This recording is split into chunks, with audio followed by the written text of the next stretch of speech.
Hey, finally, this is working out crazy.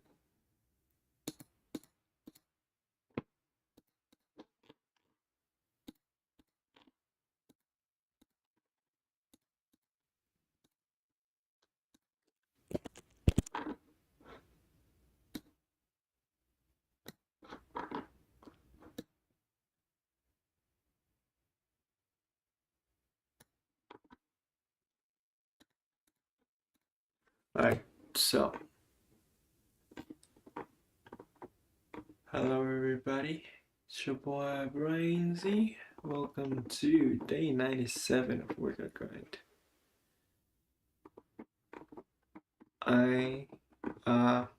Just a second. Oh my god, this is my first stream in my new channel. I switched to this channel because some people know me personally in my previous channel, and I don't want that because I don't want that. I just want to stay anonymous, so changing here.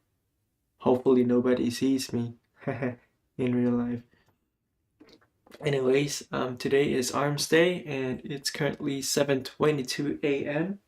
I did wake up at 6:03 a.m., but I sort of prioritized chores that will take up my mental load, you know, for now.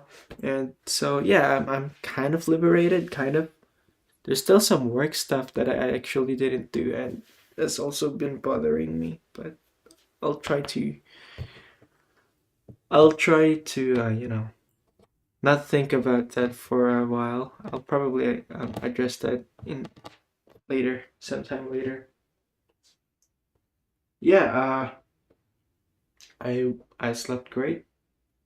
Yeah, 10, 11 p.m. actually, but almost 10 p.m., which is one of the things that I promised myself that I will actually do. Wake up and I was feeling really energetic. Like I wake up and just go straight up to grind and stuff. I hope I can keep that up. It just goes to show you how much of a magic power waking up and sleeping at the same time can do, and in a decent amounts of sleep as well. Anyways, I'm gonna take my vitamins now, and I already set up, the dumbbells and stuff outside over here, and I have my earphones on. Just need my smartwatch here. How are you guys, by the way? Keeping up with your consistencies. I hope you didn't fuck up your grinds.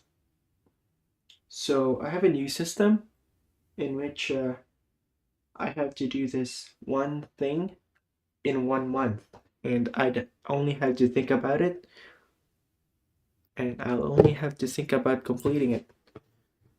Last month, I wanted to brush every day and well, keep my room clean. Oh no, that's not it. What did I do last month? It was brush teeth for sure.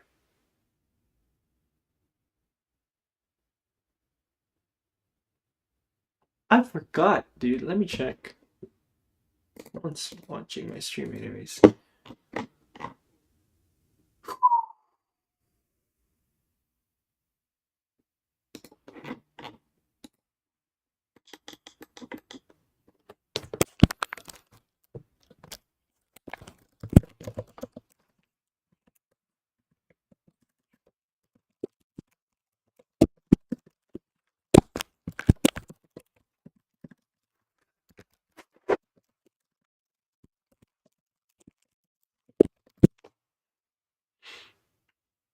Mm.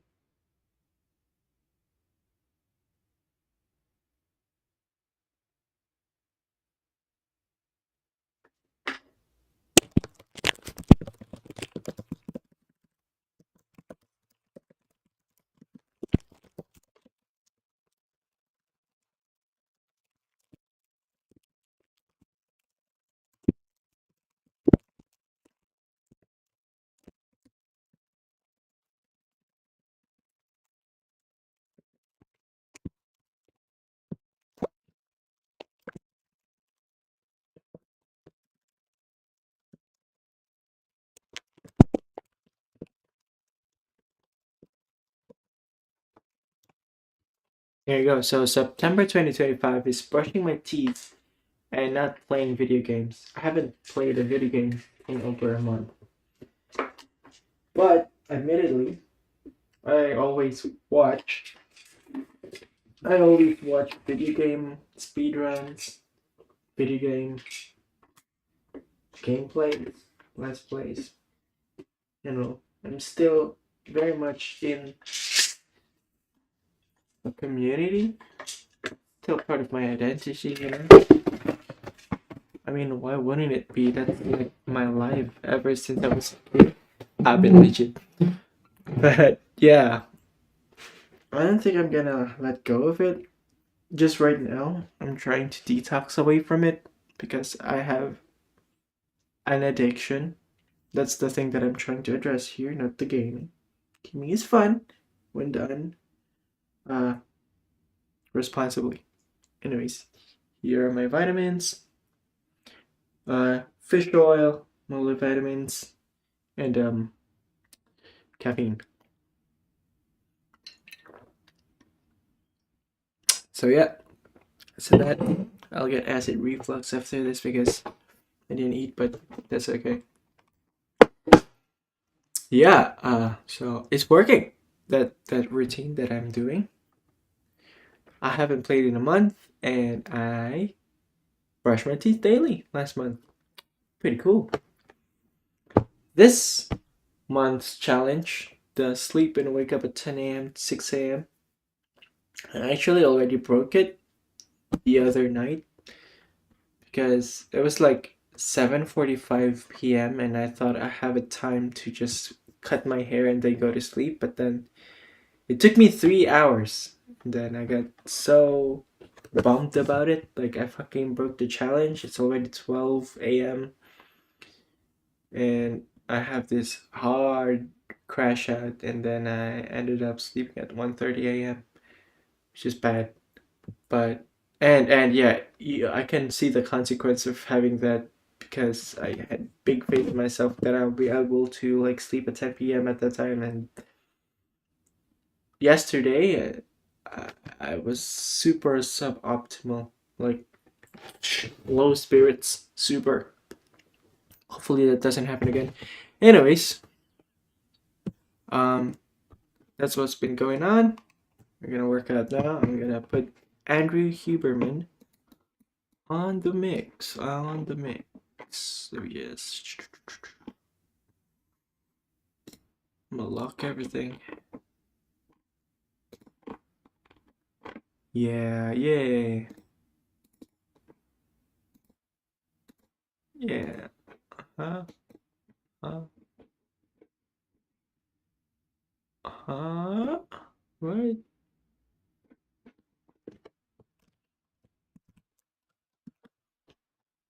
Hold on. Okay. Yo, they made it through. Shit. They made it through? How come?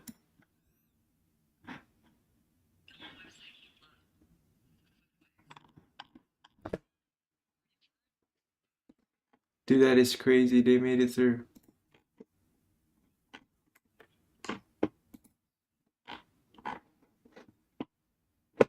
This is Safari, right? Shit.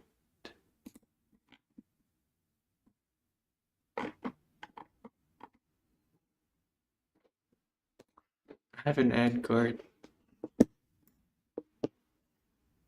Am I supposed to say that? Am I supposed to say that? Oh shit. I mean, I don't have an ad guard, wink wink. Um,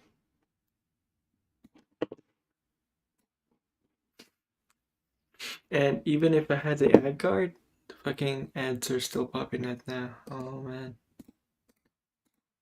Crazy stuff. They're in concept battle with the ad guard enthusiasts. Whatever, game it's game. I respect the grind. Whatever. Let's see.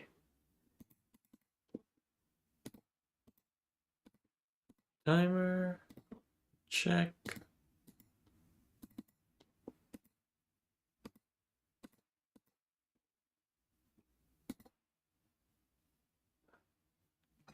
check, I think. Just, what the fuck is this? No theater mode? They changed the shape. Whatever. Whatever, man. And science-based tools for everyday life. I'm Andrew Huberman, and I'm a Welcome to the Huberman Lab podcast, where we discuss science and science-based tools for everyday life. I'm Andrew Huberman, and I'm a professor of neurobiology and ophthalmology at Stanford School of Medicine. My guest today is Dr. Poppy Crum. Dr. Poppy Crum is a neuroscientist, a professor at Stanford, and the former chief scientist at Dolby Laboratories.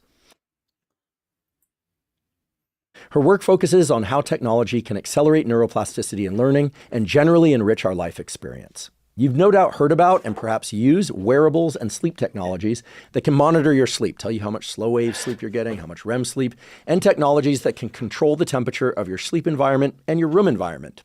Well, you can soon expect wearables and hearable technologies to be part of your life. Hearable technologies are, as the name suggests, technologies that can hear your voice and the voice of other people and deduce what is going to be best for your immediate health and your states of mind. Believe it or not, these technologies will understand your brain states, your goals, and it will make changes to your home and working and other environments so that you can focus better, relax more thoroughly, and connect with other people on a deeper level. As Poppy explains, all of this might seem kind of space age and maybe even a little aversive or scary now, but she explains how it will vastly improve life for both kids and adults, and indeed increase human-human empathy. During today's episode, you'll realize that Poppy is a true out-of-the-box thinker and scientist. She has a really unique story. She discovered she has perfect pitch at a young age. She explains what that is and how that shaped her worldview and her work. Poppy also graciously built a zero-cost step-by-step protocol for all of you. It allows you to build a custom AI tool to improve at any skill you want and to build better health protocols and routines. I should point out that you don't need to know how to program in order to use this tool that she's built. Anyone can use it, and as you'll see, it's extremely useful. We provide a link to it in the show note captions. Today's conversation is unlike any that we've previously had on the podcast. It's a true glimpse into the future, and it also points you to new tools that you can use now to improve your life. Before we begin, I'd like to emphasize that this podcast is separate from my teaching and research roles at Stanford. It is, however, part of my desire and effort to bring zero cost to consumer information about science and science-related tools to the general public. In keeping with that theme, today's episode does include sponsors. And now for my conversation with Dr. Poppy Crum. Dr. Poppy Crum, welcome. Thanks, Andy. It's great to be here. Great to see you again. We should let people know now, we were graduate students together. But that's not why you're here. You're here because you do incredibly original work. You've worked in so many different domains of technology, neuroscience, et cetera. Today, I want to talk about a lot of things, but I want to start off by talking about neuroplasticity, this incredible ability of our nervous systems to change in response to experience. I know how I think about neuroplasticity, but I want to know how you think about neuroplasticity. In particular, I want to know, do you think our brains are much more plastic than most of us believe? Like, can we change much more than we think, and we just haven't accessed the ways to do that? Or do you think that our brains are pretty fixed, and in order to make progress as a species, we're going to have to, I don't know, create robots or something to do the work that we're not able to do because our brains are fixed? But let's start off by just getting your take on what neuroplasticity is and what you think the limits on it are. I do think we're much more plastic than we talk about or we realize in our daily lives. And just to your point about creating robots, the more we create robots, there's neuroplasticity that comes with using robots as humans when we use them in partnerships or as, tools to accelerate our capabilities.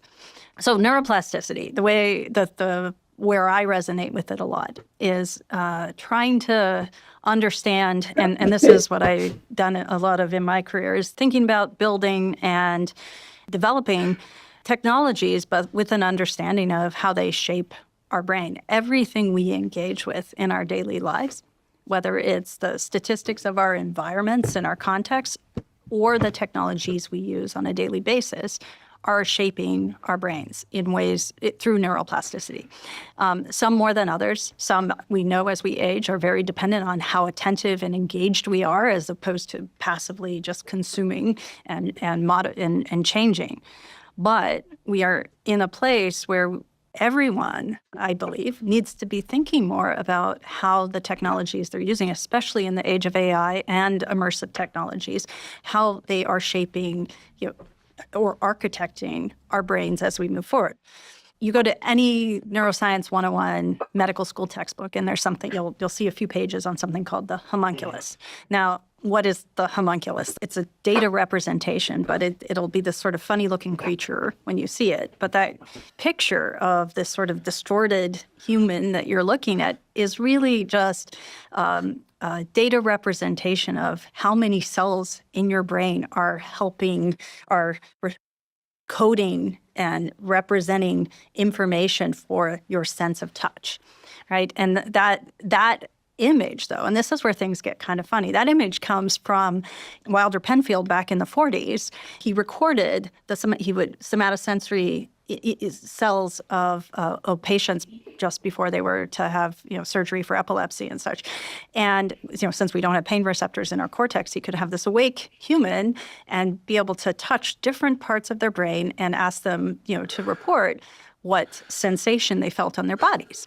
And so he mapped that part of their cortex, and then that's how we ended up with the homunculus. And you'll see, it'll have bigger lips, it'll have, smaller parts of your back in the areas where you just don't have the same sensitivities. Well, fast forward to today. When you look at that homunculus, one of the things I always will ask people to think about is, what's wrong with this image? This is an image from 1940 that is still in every textbook. And any Stanford student will look at it and they'll immediately say, well, the thumb should be bigger because we do this all day long. And I've got more sensitivity in my fingers because I'm always typing on my mobile device, which is absolutely true. Or maybe they'll say something like, well, the ankles are the same size and we drive cars now a lot more than we did in the 40s. Or maybe if I live in a different part of the world, I drive on one side versus the other. And in a few years, we probably won't be driving and those resources get optimized elsewhere. So what the homunculus is it's a representation of how our brain has allocated resources to help us be successful, and those resources are the limited cells we have that support whatever we need to flourish in our world. And the beauty of that is when you develop expertise, you develop more support, more resources go to helping you do that thing, but they also get more specific. They develop more specificity so that, I might have suddenly a lot more cells in my brain devoted to helping me. I'm a violinist and my left hand, my right hemisphere, I'm on my somatosensory cortex. I'm going to have a lot more cells that are helping me, feel my fingers and the tips of everything so that I can, be fluid and more virtuosic. But that means I have more cells, but they're more specified. They're giving me more sensitivity. They're giving me more data that's differentiated. And that's what my brain needs, and that's what my brain's responding to. And so when we think about that, my practice as a musician versus my practice playing video games, all of these things influence our brain and influence our plasticity. Now, where things get kind of interesting to me and sort of my obsession on that side is every time we engage with a technology, it's going to shape our brain, right? It's both, our environments, but our environments are changing. Those are shaping who we are.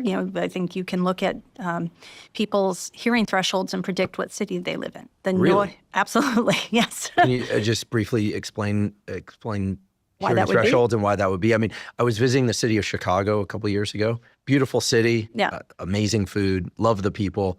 Very loud city, wide downtown streets, not a ton of trees compared to what I'm used to.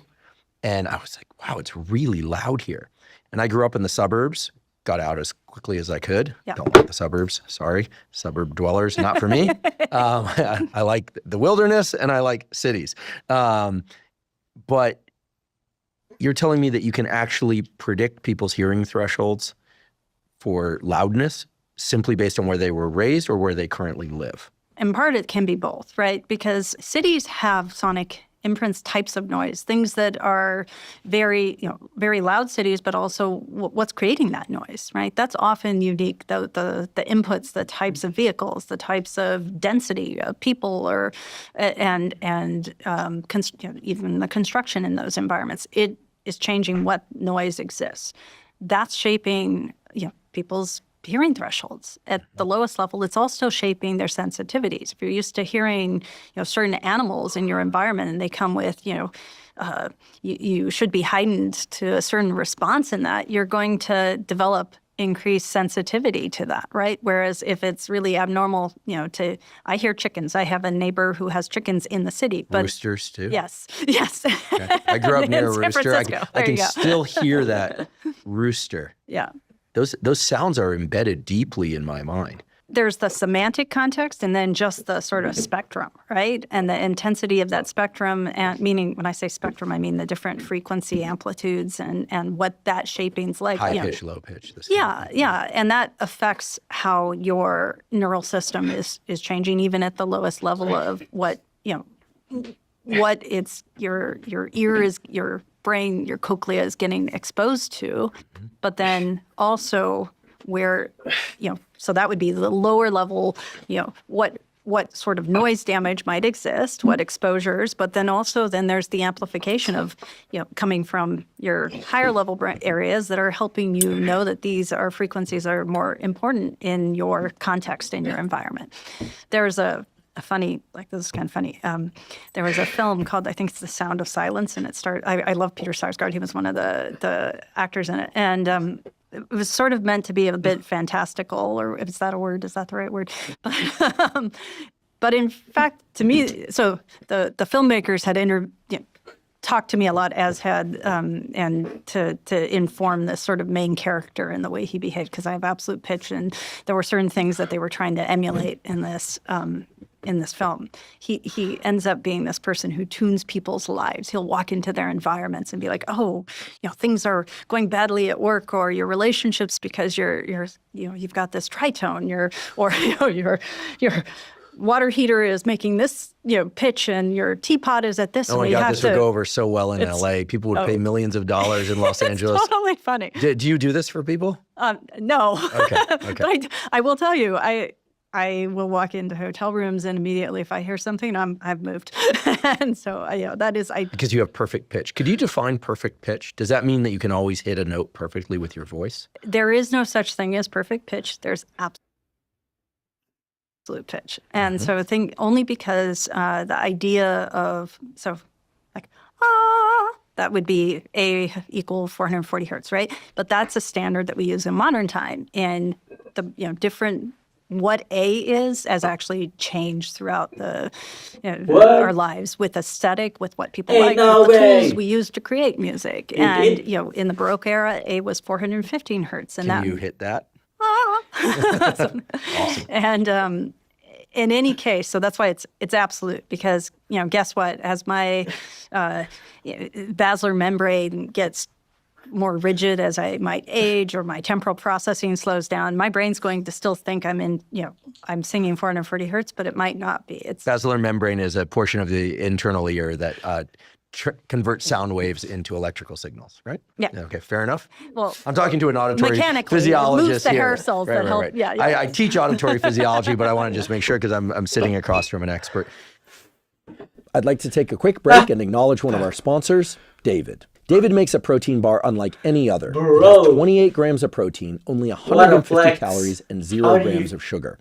That's right, 28 grams of protein, and 75% of its calories come from protein. This is 50% higher than the next closest protein bar. David protein bars also taste amazing. Even the texture is amazing. My favorite bar is the chocolate chip cookie dough, but then again, I also like the new chocolate peanut butter flavor and the chocolate brownie flavored. Basically, I like all the flavors a lot. They're all incredibly delicious. In fact, the toughest challenge is knowing which ones, which days, and how many times per day. Chill. I limit myself to 2 per day, but I absolutely love them. With David, I'm able to get 28 grams of protein in the calories of a snack, which makes it easy to hit my protein goals of 1 gram of protein per pound of body weight per day, And Thanks, it allows me to do so without ingesting too many calories. I'll eat a David protein bar most afternoons as a snack, and I always keep one with me when I'm out of the house or traveling. They're incredibly delicious, and given that they have 28 grams of protein, they're really satisfying for having just 150 calories. If you'd like to try David, you can go to davidprotein.com/Huberman. Again, that's davidprotein.com/Huberman. Today's episode is also brought to us by Helix Sleep. Helix Sleep makes mattresses and pillows that are customized to your unique sleep needs. Now, I've spoken many times before on this and other podcasts about the fact that getting a great night's sleep is the foundation of mental health, physical health, and performance. Now, the mattress you sleep on makes a huge difference in the quality of sleep that you get each night. How soft it is or how firm it is all play into your comfort and need to be tailored to your unique sleep needs. If you go to the Helix website, you can take a brief 2-minute quiz, and it will ask you questions such as, do you sleep on your back, your side, or your stomach? Do you tend to run hot or cold during the night? Things of that sort. Maybe you know the answers to those questions, maybe you don't. Either way, Helix will match you to the ideal mattress for you. For me, that turned out to be the Dusk mattress. I started sleeping on a Dusk mattress about 3.5 years ago, and it's been far and away the best sleep that I've ever had. If you'd like to try Helix Sleep, you can go to helixsleep.com/Huberman, take that 2-minute sleep quiz, and Helix will match you to a mattress that's customized to you. Right now, Helix is giving up to 27% off all mattress orders. Again, that's helixsleep.com/Huberman to get up to 27% off. Okay, so our brains are customized to our experience. Yep. Especially our childhood experience, but also our adult experience. Yes. You mentioned the homunculus, this representation of the body surface, and you said something that I just have to pick up on and ask some questions about, which is that this hypothetical Stanford student, could be any student anywhere, says, wait, nowadays we spend a lot of time writing with our thumbs and thinking as we write with our thumbs and emoting, right? I mean, when we text with our thumbs, we're sometimes involved in an emotional exchange. Yeah. My question is this. The last 15 years or so have represented an unprecedented time of new technology integration, right? I mean, the smartphone, texting. And when I text, I realized that I'm hearing a voice in my head as I text, which is my voice, because if I'm texting outward, I'm sending a text. But then I'm also internalizing the voice of the person writing to me if I know them. But it's coming through filtered by my brain, right? So it's like, I'm not trying to microdissect something here for the sake of microdissection, but the conversation that we have by text, it's all happening in our own head. But there are 2 or more players. Group text was too complicated to even consider right now. But what is that transformation really about? Previously, I would write you a letter, I'd send you a letter. Or I'd write you an email, I'd send you an email. And so the process was really slowed. Now you can be in a conversation with somebody that's really fast, back and forth, right? Some people can type fast, you can email fast, but nothing like what you can do with text, right? I can even know when you're thinking because it's ...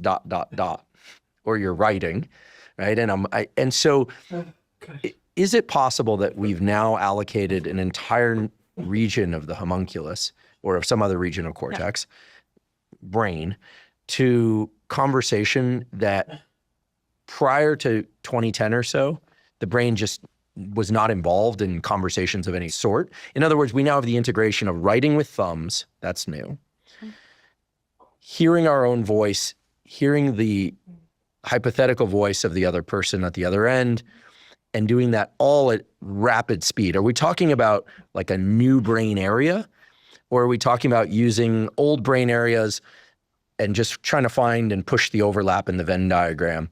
Because I remember all of this happening very quickly and very seamlessly. I remember like texting showed up and it was like, all right, well, it's a little slow, a little clunky. Pretty soon it was autofill. Pretty soon it was learning us. Now we can do voice recognition, and it's people pick this up very fast. So the question is, are we taking old brain areas and combining them in new ways? Or is it possible that we're actually changing the way that our brain works fundamentally in order to be able to carry out something as what seems to be nowadays trivial, but as basic to everyday life as texting? What's going on in our brain? We aren't developing new resources. We've got the same cells that are, there's neurogenesis, of course, but It's how those are getting allocated. And just one quick comment from what we said before when we talk about the homunculus. The homunculus is an example of a map in the brain, a cortical map. And maps are important in the brain because they, allow cells that need to interact to give us specificity, to make us fast, to have, tight reaction times and things, because you got shorter distance and things that belong together. Also, there's a lot of motility in terms of, what those cells respond to, potentially dependent on our input. So the homunculus might be one map, but there are maps all over our brain. And those maps still have a lot of cross input. So what you're talking about is, are you having areas where we didn't used to allocate and differentiate in the specificity of what those cells were doing that are now quite related to the different ways my brain is having to interpret a text message, and the subtlety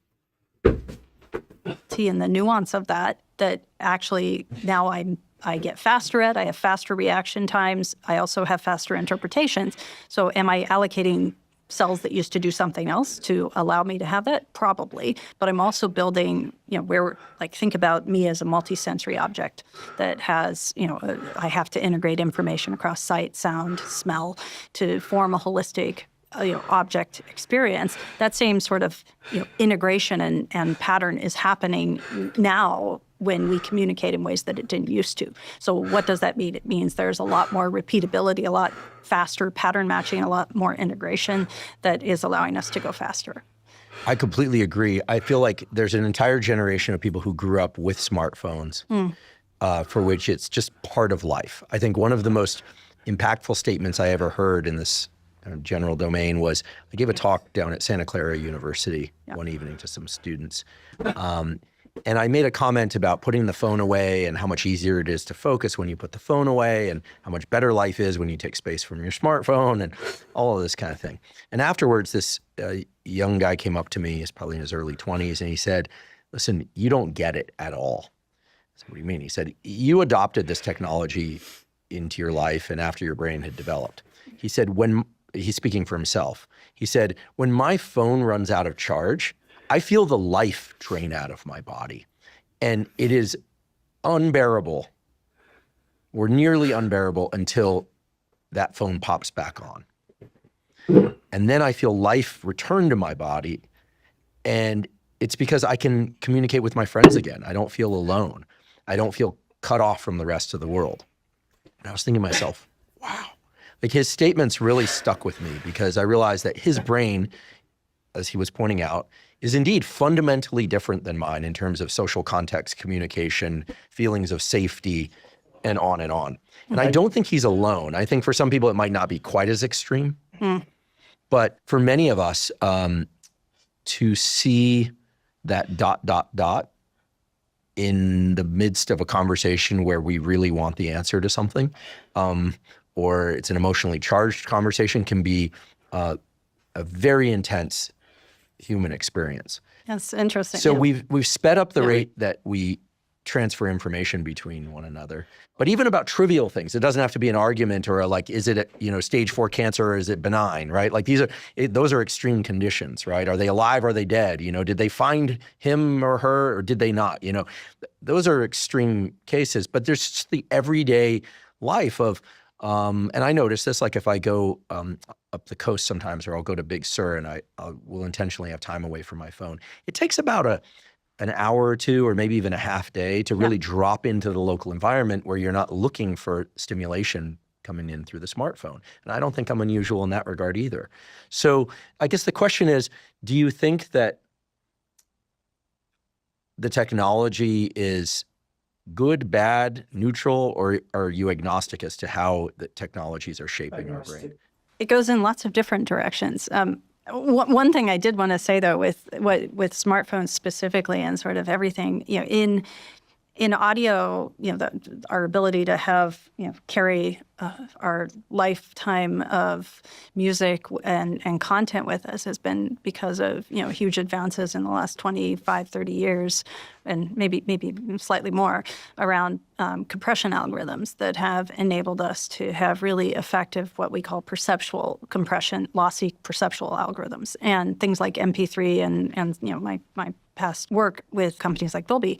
But Whenever you're talking about what's the goal of content compression algorithms, it's to translate the entirety of the experience, the entirety of a signal in, with a lot of the information removed, right? But in intelligent ways. When you look at the way someone is communicating with acronyms and the shorthand that the next generations use to communicate, it is such a rich communication, even though they might just say LOL. I mean, it's like, or they might, it's actually a lossy compression that's triggering a huge cognitive experience, right? Can you explain lossy for people who might not be familiar with it? Lossy means that in your encoding and decoding of that information, there is actually information that's lost when you decode it. But hopefully that information is not impacting the perceptual experience. Imagine I have, a song and I want to represent that song. I could take out, to make my file smaller, I could take out every 500 milliseconds of that, and it would sound really horrible, right? Or I could be a lot more intelligent and instead, basically, if you look at early models like MP3, they're kind of like computational models of the brain. They stop, they might stop at like the auditory nerve, but they're trying to put a model of how our brain would deal with sound, what we would hear, what we wouldn't. If this sound's present and it's present at the same time as this sound, then this sound wouldn't be heard, but this sound would be. So we don't need to spend any of our bits coding this sound. Instead, we just need to code this one. And so it becomes an intelligent way for the model and the algorithm of deciding what information needs to be represented and what doesn't to create the same, the best perceptual experience, which perceptual meaning what we get to, take home. I think one of the things that's important then, why I think whenever I used to have to teach some of what it means to represent a rich experience with minimal data, you think with minimal information, some of the acronyms that exist in like mobile texting, they've taken on a very rich life in LOL, internal OMG. life. Yeah, well, those are simplistic ones, but I think people can have communication now that we can't understand entirely. This is because you have a 10-year-old daughter. Does she have communication by acronym that to you is cryptic? Sometimes, but I have to figure it out then. But yes, but the point is, that is an example of a lossy compression algorithm that actually has a much richer perceptual experience, right? And it often needs context, but it's still, you're using few bits of information to try to represent a much richer feeling in a much richer state, right? And if you look at different people, they're going to have bigger physiological experience dependent on how they've grown up with that kind of context. It sounds to me, I don't want to project here, but it sounds to me like you see the great opportunity of data compression. Like, let's just stay with the use of acronyms in texting. That's a vast data compression compared to the kind of speech and direct exchange that people engaged in 30 years ago. So there's less data being exchanged, but the experience is just as rich, if not more rich, is what you're saying, which implies to me that you look at it as generally neutral to benevolent. Like, it's good. It's just different. I'm coming up on 50 in a couple months, and as opposed to somebody saying, well, when I was younger, You're we'd 50? write boyfriend or girlfriend a letter. Yo! I would actually write out a birthday card. I would go, you'd have a face-to-face conversation, and you got this younger generation that are saying, yeah, whatever. This is like what we heard about. I used to trudge to school in the snow kind of thing. It's like, well, we have heated school buses now, and we've got driverless cars. So I think this is important and useful for people of all ages to hear that the richness of an experience can be maintained, even though there are data or some elements of the exchange are being completely removed. Absolutely, but it's maintained because of the neural connections that are built in those individuals, right? And that generation. I always think of, okay, and the nervous system likes to code along a continuum, but like yum, yuck, or meh. Like, do you think that a technology is kind of neutral? Like, yeah, you lose some things, you gain some things. Or do you think, like, this is bad? These days we hear a lot of AI fear. We'll talk about that. Or you hear also people who are super excited about what AI can do, what smartphones can do. I mean, some people like my sister and her daughter love smartphones because they can communicate. It gives a feeling of safety at a distance. Like quick communications are easier. It's hard to sit down and write a letter. She's going off to college soon. So the question is like, how often will you be in touch? It raises expectations about frequency, but it reduces of contact, but it reduces expectations of depth. Because you can do like hey, I was thinking about you this morning, and that can feel like a lot. But a letter, if I sent a letter home, during college to my mom, like, hey, was thinking about you this morning. Love, Andrew. I'd be like, okay, like, I don't know how that would be. They'd be like, well, that didn't take long, right? So I think that it's a seesaw, You get more frequency, and then it comes with different levels of, expectation on those. And my daughter's at camp right now, and we were only allowed to write letters for 2 weeks. Handwritten letters. Handwritten letters. How did that go over? It's happening. I mean, I lost their home in a flood years ago. And one of the only things I saved out of the flood, which is this, and I just brought these back because I got them from my brother, is they're this communication between one of my ancestors, during the Civil War, like they were courting. And that was all saved, these letters back and forth between the women. And, and it's, with these, it's like 1865. And you have those letters? I do. Wow. I had them in my computer bag until I flew up here. And, but, they were on parchment. And even though they went through a flood, they didn't run. And it's this very different era of communication. And it's wonderful to have that preserved because that doesn't translate right through and without that history.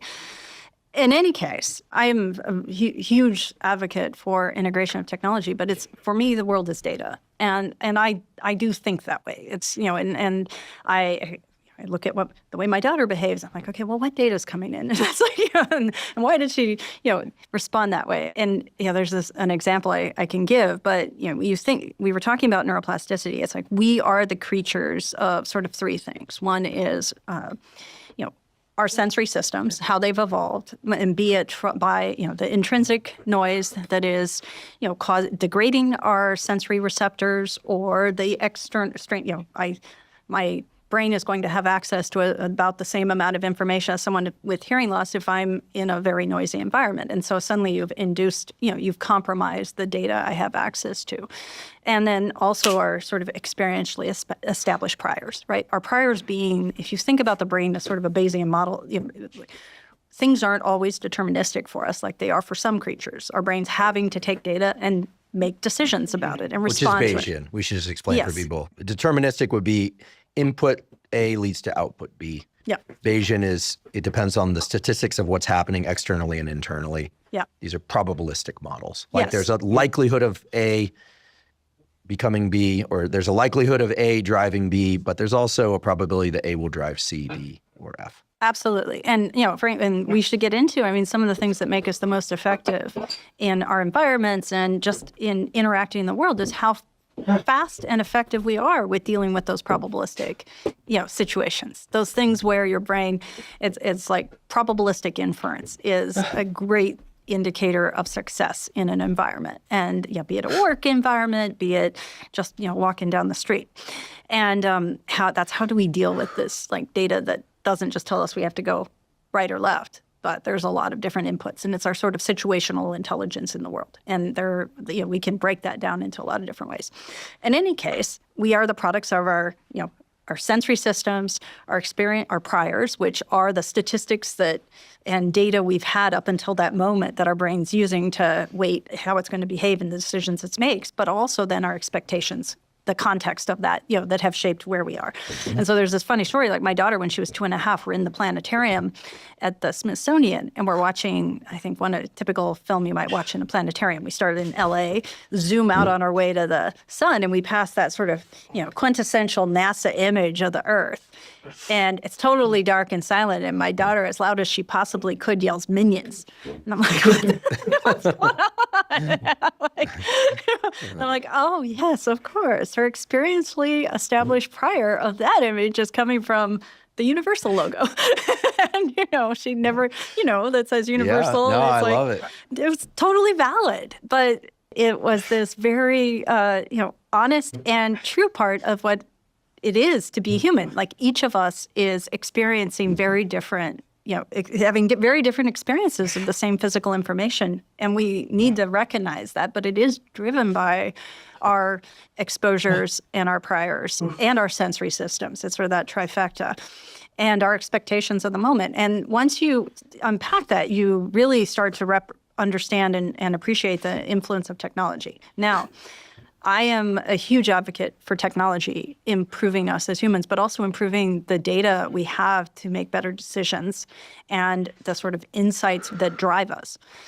At the same time, I think sometimes we're penny wise, pound foolish with how we use technology, and the quick things that make us faster can also make us dumber and take away our cognitive capabilities.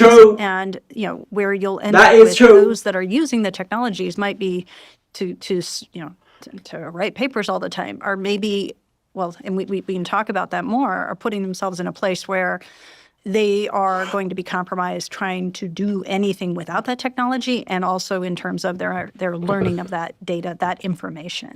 And so you start even ending up with bigger differentiations in cognitive capabilities by how you use a tool, a technology tool, to make you better or faster or not. One of my sort of things I've always done is teach at Stanford. Thus, we also have that in common. I need to sit in on one of your lectures.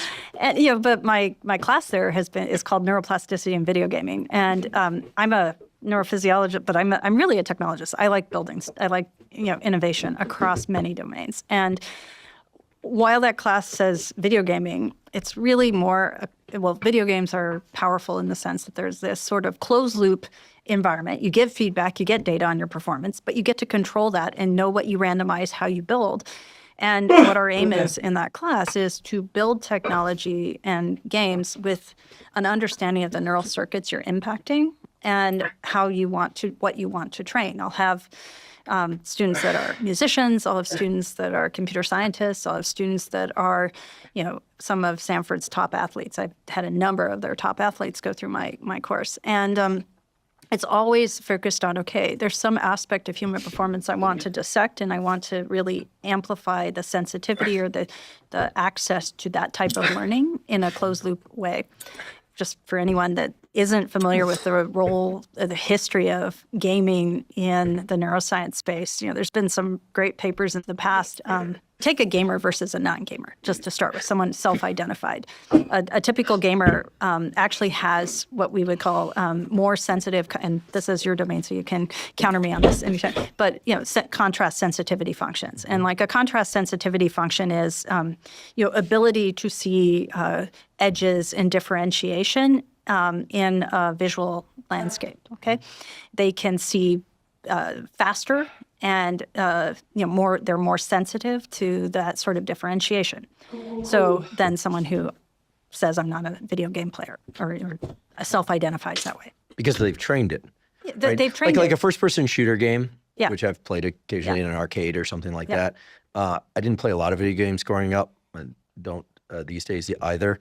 But a lot of it is based on contrast sensitivity, knowing, Absolutely. is that a friend or foe? Are you supposed to shoot them or not? Yeah. You have to make these decisions very fast. Yeah.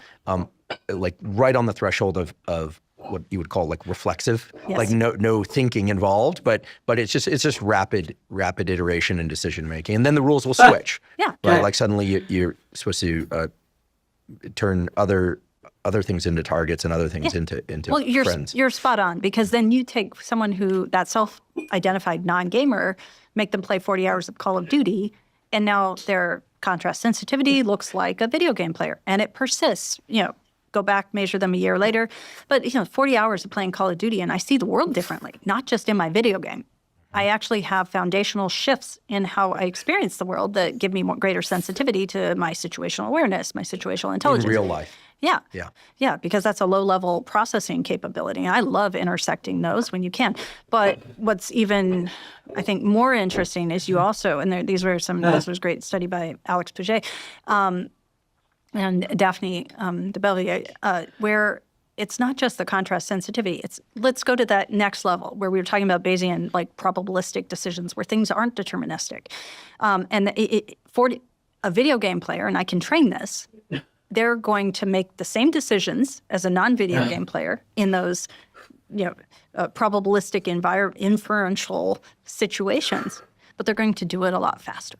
And so that edge, that ability to get access to that information is phenomenal, I think. And when you can tap into that, that becomes a very powerful thing. So like probabilistic inference goes up when I've played 40 hours of Call of Duty. But then what I like to do is take it and say, okay, here's a training environment.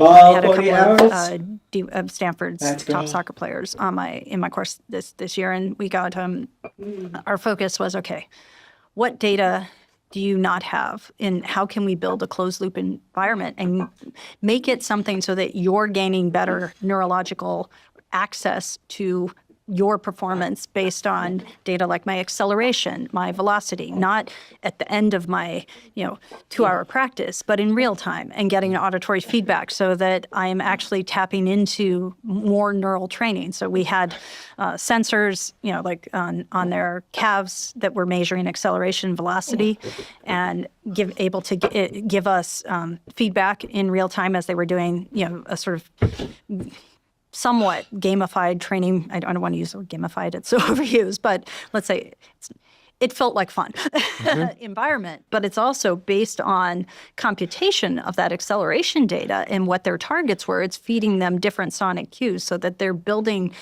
that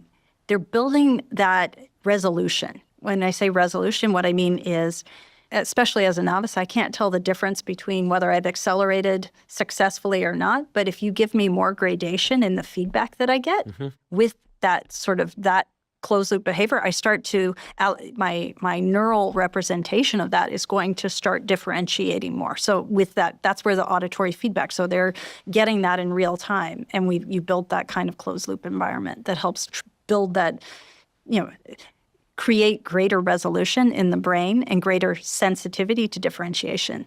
I'd love for you to share the story about your daughter improving her swimming stroke, right? Because she's not a D1 athlete yet.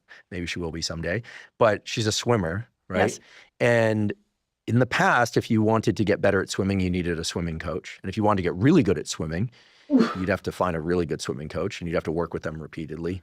You took a slightly different direction that really points to just how beneficial and inexpensive this technology can potentially be, or relatively inexpensive. First, I'll say this. Number one is having good swimming coaches.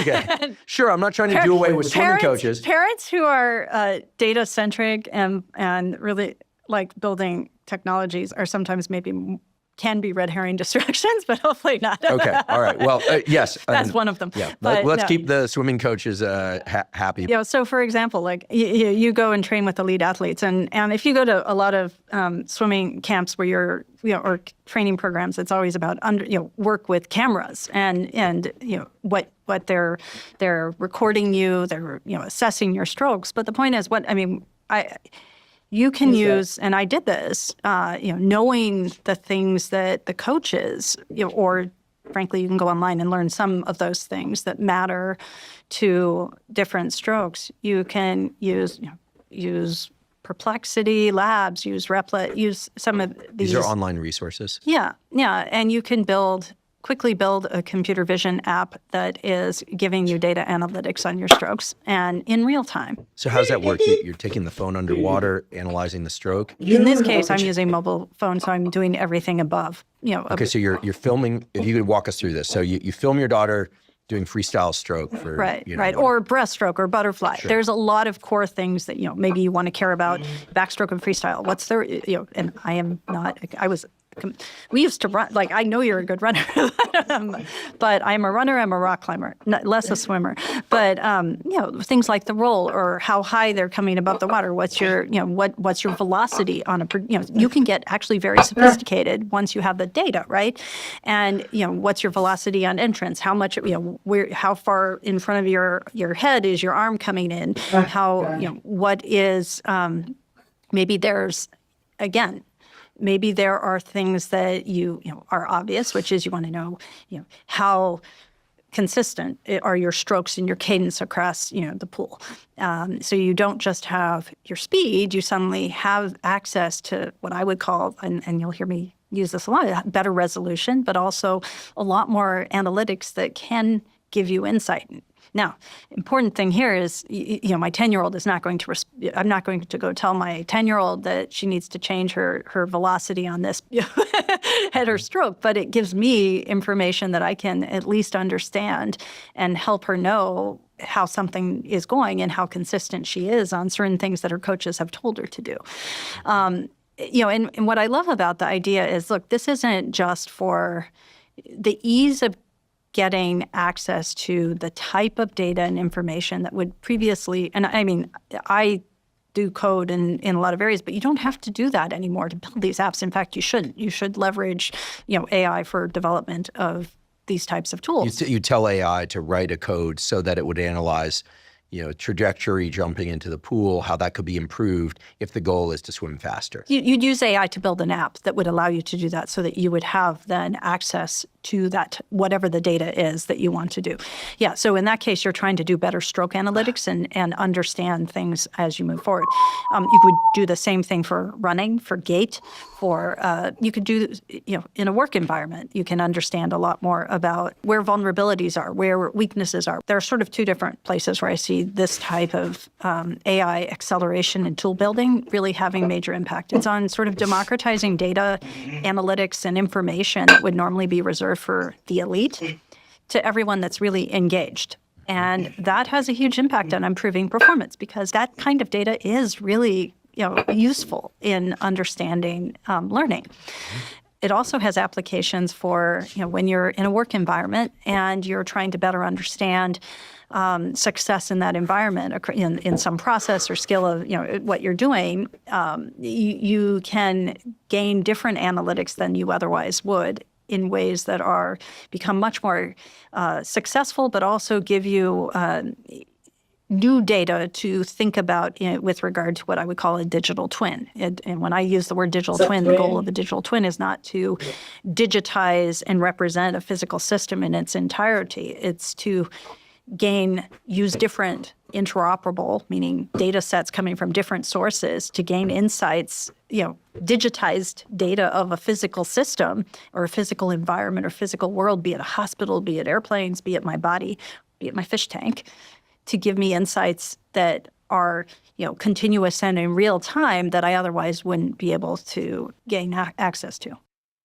We've known for a long time that there are things that we can do to improve our sleep. And that includes things that we can take, things like magnesium threonate, theanine, chamomile extract, and glycine, along with lesser-known things like saffron and valerian root. These are all clinically supported ingredients that can help you fall asleep, stay asleep, and wake up feeling more refreshed. I'm excited to share that our longtime sponsor, AG1, just created a new product called AGZ, a nightly drink designed to help you get better sleep and have you wake up feeling super refreshed. Over the past few years, I've worked with the team at AG1 to help create this new AGZ formula.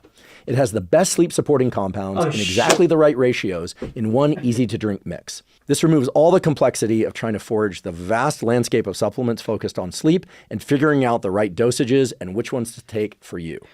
AGZ is, to my knowledge, the most comprehensive sleep supplement on the market. I take it 30 to 60 minutes before sleep. It's delicious, by the way. And it dramatically increases both the quality and the depth of my sleep. I know that both from my subjective experience of my sleep and because I track my sleep. I'm excited for everyone to try this new AGZ formulation and to enjoy the benefits of better sleep. AGZ is available in chocolate, chocolate mint, and mixed berry flavors. And as I mentioned before, they're all extremely delicious. My favorite of the three has to be, I think, chocolate mint, but I really like them all. If you'd like to try AGZ, go to drinkagz.com/Huberman to get a special offer. Again, that's drinkagz.com/Huberman. Today's episode is also brought to us by Rora. Rora makes what I believe are the best water filters on the market. It's an unfortunate reality, but tap water often contains contaminants that negatively impact our health. In fact, a 2020 study by the Environmental Working Group estimated that more than 200 million Americans are exposed to PFAS chemicals, also known as forever chemicals, through drinking of tap water. These forever chemicals are linked to serious health issues, such as hormone disruption, gut microbiome disruption, fertility issues, and many other health problems. The Environmental Working Group has also shown that over 122 million Americans drink tap water with high levels of chemicals known to cause cancer. It's for all these reasons that I'm thrilled to have Rora as a sponsor of this podcast. Rora makes what I believe are the best water filters on the market. I've been using the Rora countertop system for almost a year now. Rora's filtration technology removes harmful substances, including endocrine disruptors and disinfection byproducts, while preserving beneficial minerals like magnesium and calcium. It requires no installation or plumbing. It's built from medical-grade stainless steel, and its sleek design fits beautifully on your countertop. In fact, I consider it a welcome addition to my kitchen. It looks great, and the water is delicious. If you'd like to try Rora, you can go to rora.com/Huberman and get an exclusive discount. Again, that's Rora, RORA.com/Huberman. We will definitely talk more about digital twins, but what I'm hearing is that it can be very, as nerd speak, but domain specific. I mean, like the lowest level example I can think of, which would actually be very useful to me, would be a digital twin of my refrigerator that would place an order for the things that I need, not for the things I don't need, eliminate the need for a shopping list. It would just keep track of like, hey, like you usually run out of strawberries on this day and this day, and it would just keep track of it in the background, and this stuff would just arrive and it would just be there, and like eliminate what seemed like, well, gosh, isn't going to the store nice? Yeah, this morning I walked to the corner store, bought some produce. I had the time to do that, the 8 minutes to do that, but really I would like the fridge to be stocked with the things that I like and need, and I could hire someone to do that, but that's expensive. This could be done trivially, and probably will be done trivially soon, and I don't necessarily need to even build an app into my phone. Yeah. So I like to think in terms of kind of lowest level, but highly useful and easily available now type technologies. There are a couple of areas, like when it comes to students learning information, we've heard that, AI, we've heard of AI generally as like this really bad thing. Like, oh, they're just going to use AI to write essays and things like that. But there's a use of AI for learning. I know this because I'm still learning. I teach and learn all the time for the podcast, which is I've been using AI to take large volumes of text from papers. So this isn't AI hallucinating. Just take large volumes of text verbatim from papers. Yes. I've read those papers, literally printed them out, taken notes, et cetera. And then I've been using AI to design tests for me of what's in those papers. Because I learned, about eight months ago when researching a podcast on how to study and learn best, the data all point to the fact that when we self-test, especially when we self-test away from the material, like when we're thinking, oh yeah, like what is the cascade of hormones driving the cortisol negative feedback loop? When I have to think about that on a walk, as opposed to just looking it up, it's the self-testing that is really most impactful for memory, because most of memory is anti-forgetting. This is kind of one way to think about it. So what I've been doing is having AI build tests for me and having it ask me questions like, what is the signal between the pituitary and the adrenals that drives the release of cortisol, and what layer of the adrenals does cortisol come from? And I love that. And so it's I'm sure that the information it's drawing from is my boy, let him talk, science bro. and medicine stuff. Oh my God. And it's just testing me, and it's learning. This is what's so incredible about AI, and I don't consider myself like extreme on AI technology at all. It's learning where I'm weak and where I'm strong at remembering things, because I'm asking it, where am I weak and where am I strong? And they'll say, oh, like naming and this and like third order conceptual links here need a little bit of work. And I go, test me on it. And it starts testing me on it. It's amazing. Like I'm blown away that the technology can do this. And I'm not building apps with AI or anything. I'm just using it to try and learn better. Whether you're building apps or you're building a tool, you're using it as a tool that's helping you optimize your cognition and find your weaknesses, but also give you feedback on your performance and accelerate your learning in this, right? Because that's the goal. But you're still putting in the effort to learn. And I think even the ways that I'm using it computer vision with mobile devices, AI is a huge opportunity and tool. That like using the cameras and the data that you've collected to, have much more sophisticated input is huge. But in both of those cases, you're shaping cognition. You're using data to enrich what you can know, and AI is just incredibly powerful and a great opportunity in those spaces. The place where I think it is, and I sort of separate it into literally just two categories. Maybe that's too simplistic. Am I using, and this is true for any tool, not just AI, but am I using the tool, am I using the technology in a way to make me smarter about and let me have more information and make me more effective, but also cognitively more effective, gain different insights? Or am I using it to replace a cognitive skill I've done before to be faster? And it doesn't mean you don't want to do those things. I mean, GPS in our car is a perfect example of a place where we're replacing a cognitive tool to make me faster and more effective. And frankly, you take away your GPS in a city you drive around and we're not very good. And I remember paper maps. I remember the early studies of the hippocampus were based on London taxi drivers that had mental maps of the city. Absolutely. That, with all due respect to London taxi drivers up until GPS, those mental maps are not necessary anymore. No, and I mean, they had more gray matter in their hippocampus, and we know that. And you look at them today, and they don't have to have that because the people in their back seats have more data, have more information, have eyes from the sky. I mean, satellite data is so huge in our success in the future, and it can anticipate the things that locally you can't. And so it's been replaced, but it still means when you lose that data, you don't expect yourself to have the same spatial navigation of that environment without it, right? I love your two batches, right? You're either using it to make you cognitively better or you're using it to speed you up, but you have to be. Here's where I think people, cognitively or physically. Cognitively or physically. But you're still trying to gain insight and data and information that's making me a more effective human. Right. And I think that the place where people are concerned, yes, including myself, is when we use these technologies that eliminate steps, make things faster. You become dumbass. But we fill in the additional time or mental space with brain things that are neutral to detrimental.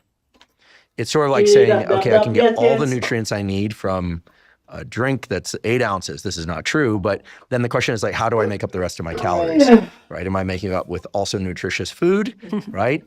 Let's just say that it keeps me at a neutral health status, or am I eating stuff that, because I need calories, that I'm not necessarily gaining weight, but I'm bringing in a bunch of bad stuff with those calories. It's sort of, in the mental version of this, things are sped up, but people are filling the space with things that are making them dumber.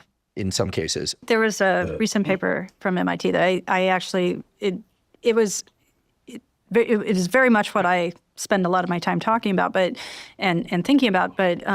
Could you describe that study? The upshot of the paper first was that there's a lot less mental process or cognitive process that goes on for people when they use LLMs to write papers, and they don't have the same transfer, and they don't really learn the information. Surprise, surprise.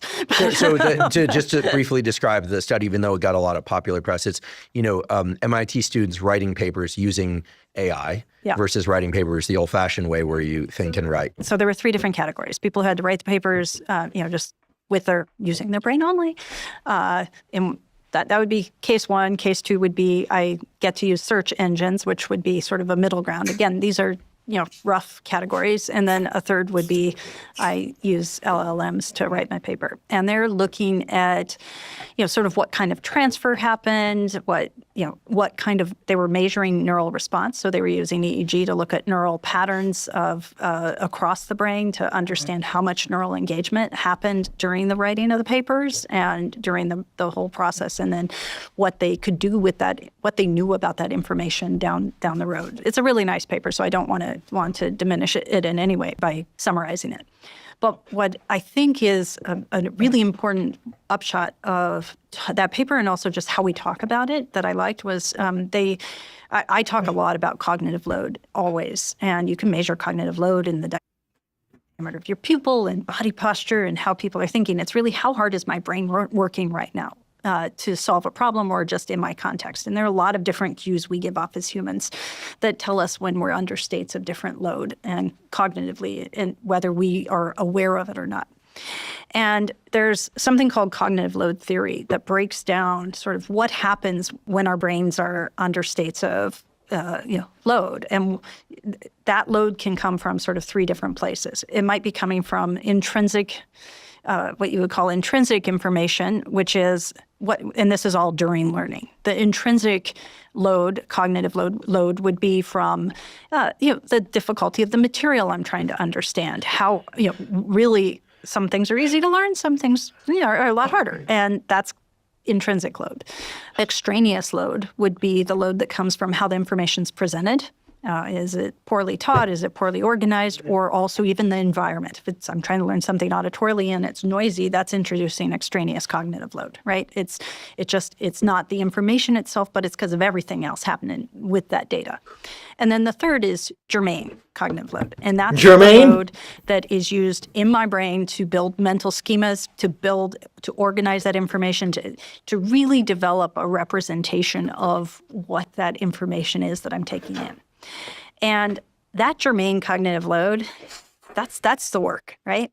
And if you don't have germane cognitive load, you don't have learning, really. And what they found is basically the germane cognitive load is what gets impacted most by using LLMs, which is, I mean, it's a very obvious thing. Like that's Meaning you don't engage quite as high levels of germane cognitive load. using LLMs. You're not engaging the mental effort to build cognitive schema, to build neural schemas and, sort of the mental representation of the information that you can interact with it later, and you have access to it later. And this is really important because without that, you won't be as intelligent on that topic, that's for sure, down the road. Let me give two examples. I have a doctor, I have a lawyer. And both of them use LLMs extensively for searches, say, or for building information. In one case, it's for patient aggregation of patient data. In another case, it's for history of case files, and that is the GPS that's happening in those spaces. And because those are the tools that are quickly adopted.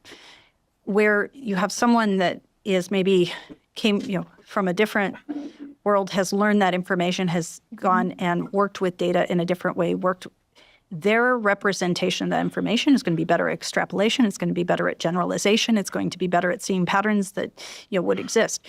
The brain that has done everything through LLMs is going to be in a place where they will get the answer for that relevant task or using the tools they have, but you're not the same level of richness and depth of information or generalization or extrapolation for those topics as someone that has learned in a different way. There's a generational difference in understanding, not because they don't have the same information, but there is an acknowledgement that there's a gap, even though we're getting to the same place as fast. And that's because of the learning that's happened. Mm-hmm.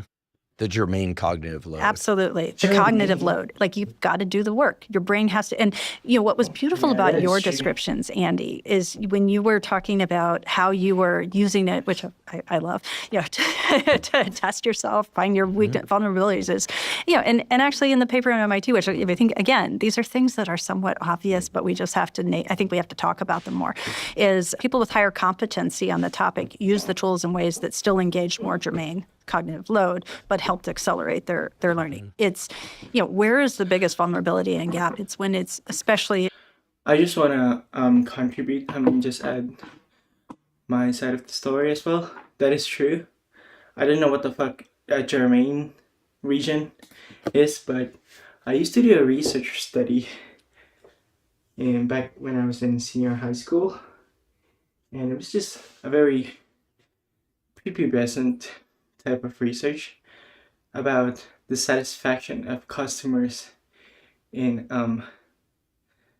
the cafeterias in our campus, and also research about bananas and how they rot and shit, whatever. In both of those studies, they're pretty fucking useless. They're stupid researches, but I spent hours, days without sleep just to make this research, and a lot of information has been retained to me, even if it's all useless. I feel like I'm actually doing the work, and yeah, it's pretty fun. If I were to AI prompt all that shit, I'd probably never retain anything from it, and that is so funny. It's so ironic and funny when I mentioned that I did a lot of work from that research, more than my actual thesis in my college, because I just prompted it with AI. I don't remember what the fuck I'm supposed to do in that one. I get the gist, it's basically using an audio interface to detect people in distress for earthquake earthquake rescues using a drone to detect people or whatever. It's dumb, whatever, but it's my thing. I gotta rest a bit. Sorry. Don't have the energy at the moment. Areas and topics where you're trying to learn a new domain fast, or you're under pressure and you're not putting in the germane effort, or you're not using the tools that you have access to that AI can enable.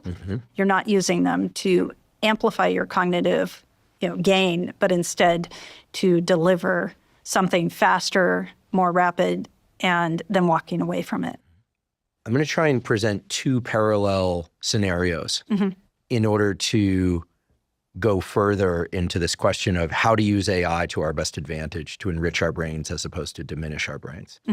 So I could imagine a world, because we already live in it, where there's this notion of slow food. Like you cook your food, you get great ingredients from the farmer's market, like a peach that quote unquote really tastes like a peach, this kind of thing. You make your own food, you cook it and you taste it, and it's just delicious. And I can also imagine a world where you order a peach pie online, it shows up and you take a slice and you eat it. And you could take two different generations of people, maybe people that are currently now 50 or older and people that are 15 or younger.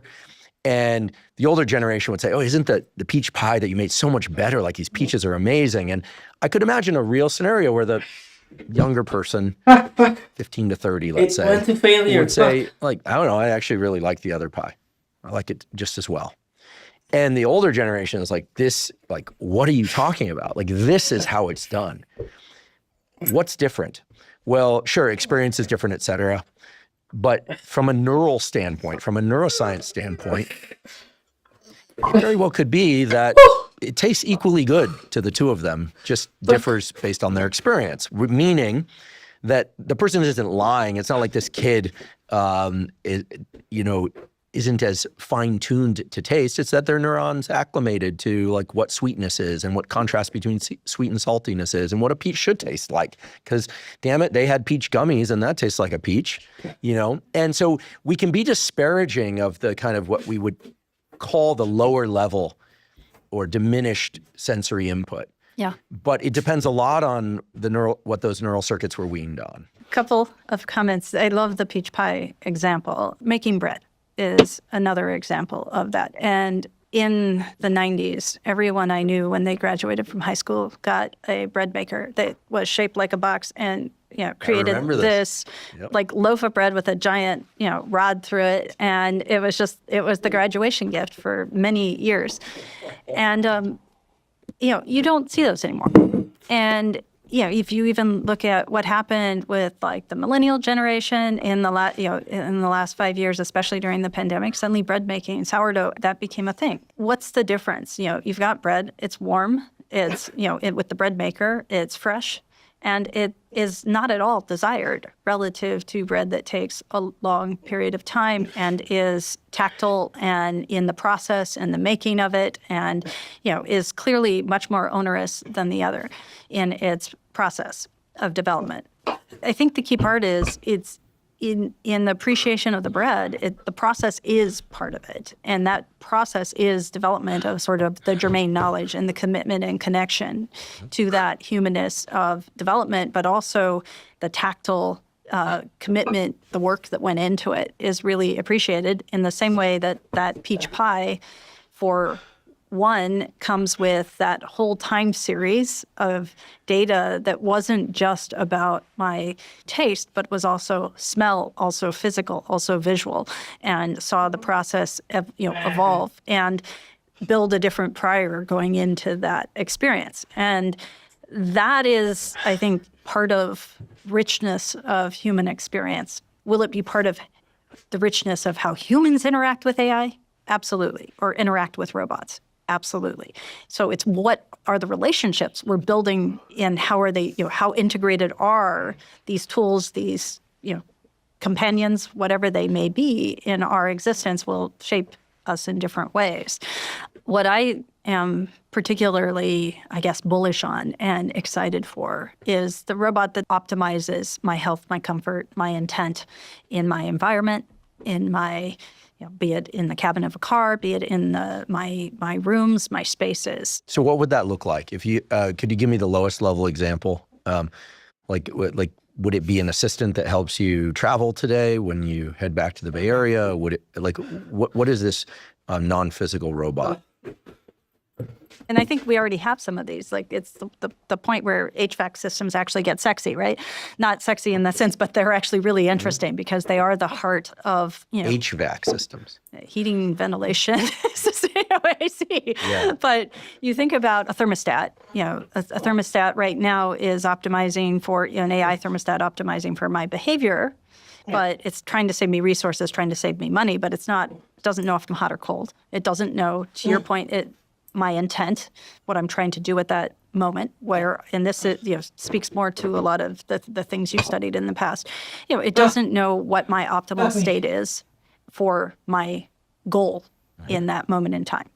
But it can very easily, frankly, it can talk to me, but it can also know how my state of my body right now and what is going, if it's 1 a.m. and I really need to work on a paper, my house should not get cold, but it also should be for me, it shouldn't. I know. For some people, it should. Yeah, my 8 Sleep mattress, which I love, and yes, they're a podcast sponsor, but I would use one, anyone. It knows what temperature adjustments need to be made across the course of the night. I put in what I think it is best, but it's updating all the time now because it has updating sensors, like dynamically updating sensors.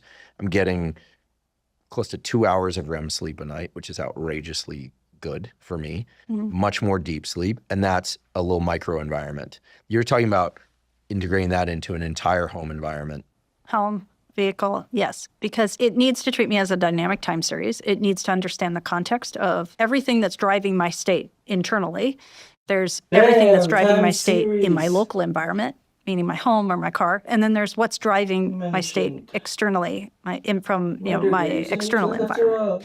And we're in a place where those things are rarely treated, interacting together for the optimization and the dynamic interactions that happen. But we can know these things. We can know so much about the human state from non-contact sensors. Yeah, and we're right at the point where the sensors can start to feed information to AI to be able to deliver what effectively, again, a lower level example would be like the dynamically cooling mattress or dynamically heating mattress. Like I discovered through the AI that my mattress was applying that, and I was told that heating your sleep environment toward the end of the night increases your REM sleep dramatically, whereas cooling it at the beginning of the night increases your deep sleep.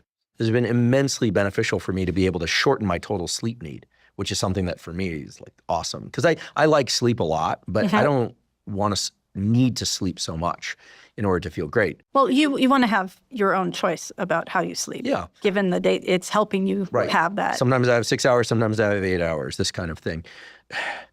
Here's where I get stuck.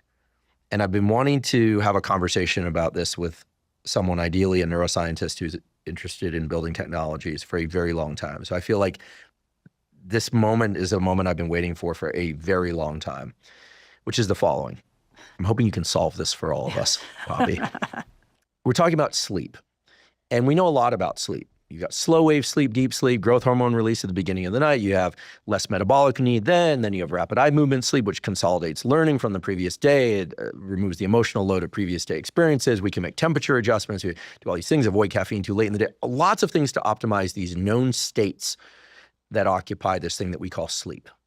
And AI and technology is, I would say, is doing a really great job, as is pharmacology, to try and enhance sleep. Sleep's getting better. We're getting better at sleeping, despite more forces potentially disrupting our sleep, like smartphones and noise and city noise, et cetera. Okay, here's the big problem in my mind, is that we have very little understanding or even names for different awake states. We have names for the goal, like I want to be able to work. Okay, what's work? What kind of work? I want to write a chapter of a book. What kind of book? A nonfiction book. Based on what? But like we talk about alpha, beta waves, theta waves, but I feel like as neuroscientists, we have done a pretty poor job as a field of defining different states of wakefulness. And so that like the technology, AI and other technologies don't really have, they don't know what to shoot for. They don't know what to help us optimize for. Whereas with slow wave sleep and REM sleep, like we've got it. I ask questions of myself all the time, like, is my brain and what it requires in the first 3 hours of the day anything like what my brain requires in the last 3 hours of the day? If I want to work in each one of those 3-hour compartments. Like, and so I think like we don't really understand what to try and adjust to. So here's my question. Do you think AI could help us understand the different states that our brain and body go through during the daytime? Give us some understanding of what those are in terms of body temperature, focus ability, et cetera, and then help us optimize for those the same way that we optimize for sleep. Because whether it's a conversation with your therapist, whether or not it's a podcast, whether or not it's playing with your kids, whether or not it's Netflix and chill, whatever it is, the goal and what people have spent so much time, energy, money, et cetera, on, whether or not they're drinking alcohol, caffeine, taking Ritalin or Adderall or running or whatever, like humans have spent their entire existence trying to build technologies to get better at doing the things that they need to do. And yet we still don't really understand waking states. So can AI teach it to us? Can AI teach us a goal that we don't even know we have? Can AI teach it to us? I would say AI is part of the story, but before we get AI, we need better, more data. Not just me, right? So maybe I am very focused right now, but without my belief, and this is my perspective, is imagine I'm very focused right now. I need to know the context of my environment that's driving that. Like what's in that environment? Is it internal focus that's gotten me there? What is my environment? What is that external environment? So the understanding my awake state for me is very dependent on the data and interactions that happen from these different environments. Let me give an example. Like if I'm in my home or I'm in a vehicle, right? And you are measuring information about me and you know I'm under stress or you know I'm experiencing joy or heightened attention right now. Some different states you may want to have my home or my system react to mitigate. Well, like if you get sleepy in a self-driving, in a smart vehicle, it will make adjustments. Potentially, it will make adjustments, but not necessarily right for you. That's an important part, is optimizing for personalization and how a system responds. And, it can make any home, an HVAC system or the internal state of a vehicle is going to adjust, sound, background sound, music. It's going to adjust, whatever, whether it can haptic feedback, temperature, lighting, any number of, position of your chair, dynamics of what's in your space. All of these different systems in my home or my other, what my vehicle, or some other system can react, right? But the important thing is how you react is going to shift me. And the goal is to not measure me, but to actually intersect with my state and move it in some direction, right? Yeah, I always think of devices as good at measurement or modification. Right. Measurement or modification. Measurement is critical. And that's, but measurement not just of me, but also of my environment and understanding of the external environment. And this is where things like Earth observation and understanding, we're getting to a place where we're getting image, really good image quality data from the satellites that are going in the sky at much lower lower distances, so that you now have faster reaction times between technologies and the information they have to understand and be dynamic with them, right? Can you give me an example where that impacts everyday life? Are we talking about weather analysis? Sure. Weather predictions, car environment, things happening. And what about traffic? Why haven't they solved traffic yet, given all the knowledge of object flow and how to optimize for object flow? And we've got satellites that can basically look at traffic and open up roads dynamically, like change number of lanes. Why isn't that happening? The traffic problem gets resolved when you have autonomous vehicles in ways that don't have like the human side of things. That gets resolved. It does. Like Autonomous vehicles fully can solve autonomous traffic. vehicles, you don't have traffic in the ways that you do with Goodness, human that's reason alone. behavior. That's reason alone to shift to autonomous vehicles. It is that injection from the human system that is interrupting all the models. I think the world right now, we think about wearables a lot. Wearables track us. You have smart mattresses, which are wonderful for understanding. So there's so much you learn from a smart mattress, and ways of also both measuring as well as intervening to optimize your sleep, which is the beauty. And it's this nice, incredible period of time where you can measure so many things. But, in our home, so I used the example of a thermostat, right? It's pretty, frankly, dumb about what my goals are or what I'm trying to do at that moment in time. But it doesn't have to be. And there's a company, Passive Logic. I love them. They actually have, I think, some of the smartest digital twin HVAC systems. But, their sensors measure things like sound. They measure carbon dioxide, your CO2 levels. Like when we breathe, we give off CO2. So imagine, there's a dynamic mixture of acetone, isoprene, and carbon dioxide that's constantly exchanging when when I get stressed or when I'm feeling, happiness or suspense in my state. And that dynamic sort of cocktail mixture that's in my breath is both an indicator of my state, but it's also something that, it's just the spaces around me, have more information to contribute about how I'm feeling, and can also be part of that solution in ways that I don't have to have things on my body, right? So I have sensors now that can measure CO2. You can watch my TED Talk. I have given examples. We brought people in when I was at Dolby and had them watching Free Solo, the Alex Honnold movie where they're climbing El Cap. Stressful. So carbon dioxide is heavier than air, so we could measure carbon dioxide from just tubes on the ground, and you could get the real-time differential of CO2 in there. And Were they scared throughout? no, but I like to say we broadcast how we're feeling, right? And we do that wherever we are. And in this, you could look at the time series of carbon dioxide levels and be able to, know what was happening in the film or in the movie without actually having it annotated. You could tell where he summited, where he had to abandon his climb, where he hurt his ankle. Absolutely. There's another study, I forget who the authors are, and they've got different audiences watching Hunger Games, and different days, different people, you can tell exactly where Katniss's dress catches on fire.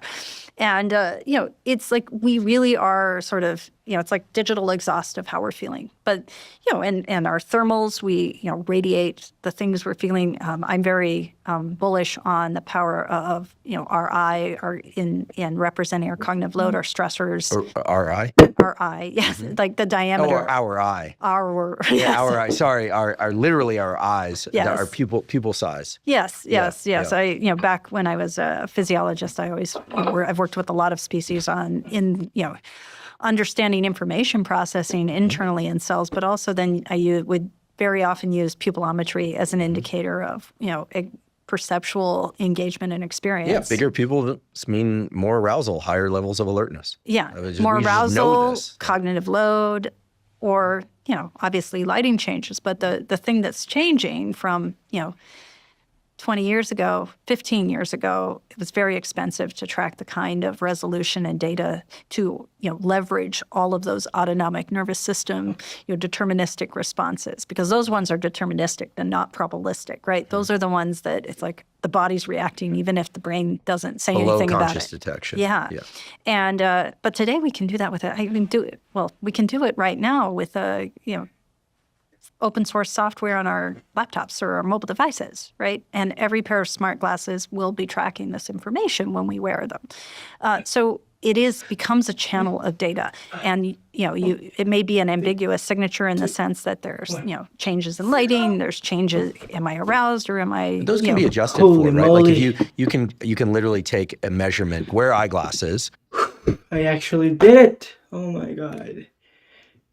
I've never actually done a full set of arm workout in this intensity.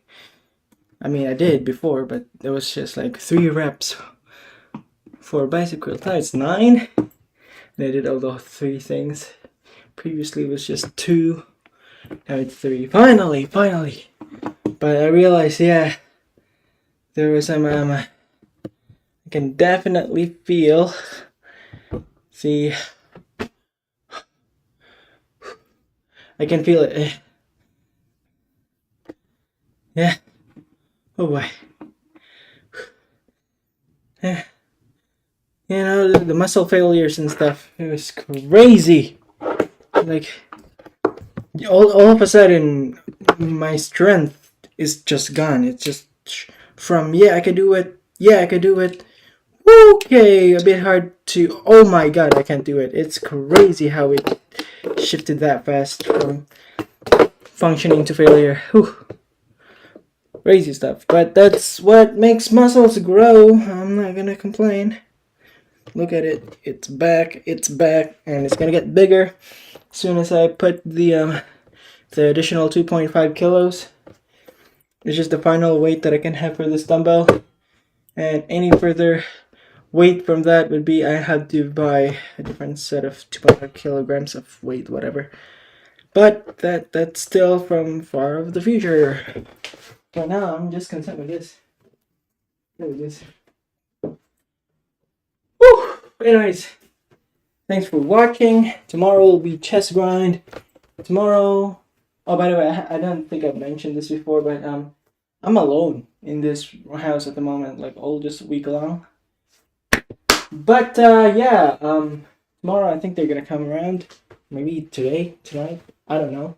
So yeah, I might not be able to do this much in such a late hour. It's already 8:58, but hey. Tomorrow I'm gonna go at 6 a.m. man. Today I went for 7 because I was cleaning stuff up, but maybe I could focus tomorrow with the workout. Who knows? Anyways, that's it. Thank you guys. Oh my god. Careful with that laptop. See ya, bye. I said bye, Jesus.